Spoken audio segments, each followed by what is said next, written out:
kahapon ang sa kanisi na nahigugma sa iyang igsoon. So, sa atong kinabuhi igsoon, dili na to i-allow na kita mapildi lang ta sa walay insakto nga kontrak. No? Nga, kinahanglan ba nga sa atong pag-ulingon, nga i-check na ito presidente nga unsa naman kalaw, unsa naman kalikon ang atong pagtuo karon diha sa Ginoo. Kay dahil sa sitwasyon karon, no, sa mga panghitabo, diha ang atong makita igsoon. No, dagko na siya sa faith, dagko na siya sa pagtuo karon. Kaya dili man na siya mudaon sa pinaagi lang sa post, sa Facebook, sa pinaagi sa pagrally, pag dinagkutay ng kandila, sa pagsinggit-singgit.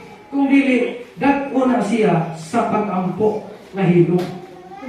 Kalihabit ho atong kuan, kita mo itong, di ba, nakabalon mo tanan sa The Great Wall of Jericho. No? Nag-iig na ni Lord si Josué. Ako rin ihatag sa imuha na syudad as the first fruit. Kanay nga syudad, ihatag na ito na first fruit. Pero parang ng Josué, bukid ito nga syudad. Kung kinaglantaw siya, ngayon mga sundalo, gamay tayo ang mga ultimo. Kung ang ilang banggaon, sa padir ko ng igsuon, maglisod na sila og sulod. Maglisod na sila kapyat o atake ay grabe kahabo. How much more ang mga sundalo ng mga sulod? Mga banggiitan, mga dili basta-basta. No, mga high class ng mga sundalo, mga pinili.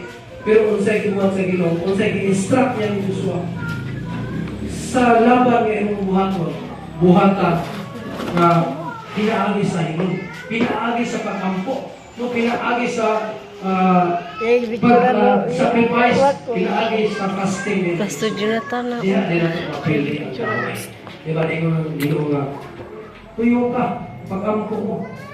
Kung ikapito, pag-ikapito, pag manunggang ninyo ang sound sa trompeta, siya ito pinakakusok, di ba ba, bugmak ng parel na sa inyong tubagan. Tawag ka Kung ka na isun, nakita mo na, ni-obey si Joshua, si Josué, na ni-obeyin siya, kung gibuhat niya sa mga tao. No? So, mga po na sa atong sitwasyon ng karreksyon, sa atong experience karon, no? Sa atong pagpakiglaban. Nga ang tanan na igsoon nga buhat sa mga kaaway, dagkon din nato pinaagi sa pagkampo, pinaagi sa prayer, sa hilom. No?